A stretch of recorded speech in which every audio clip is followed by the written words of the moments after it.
Magandang umaga ka Aramix. Andito na naman tayo karon sa buntag, alas 10 sa umaga.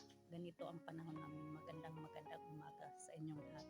Kung saan man kayo ng sulok ng mundo, sana maayo tayong kalagayan o kapiskay sa atong panglawas. Magandang umaga sa inyo. Ngayon mga kaaraw, andito ako ngayon. Update tayo sa natin sa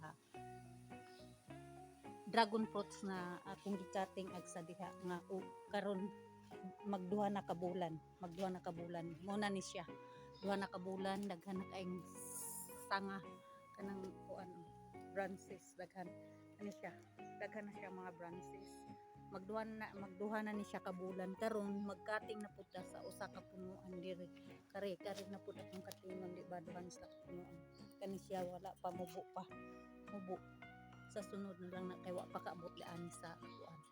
Kani siya may atong ikating karon kani siya magduha kadto siya na siya magduha ka bulan, usa ka bulan o 3 weeks. Then karon kani na pud siya atong katingan kani siya katingon nato siya kay para mo saha na pud siya para nahulog.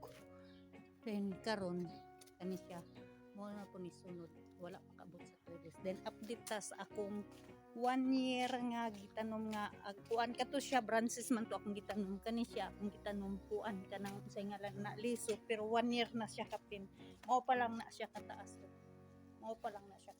1 year kapin.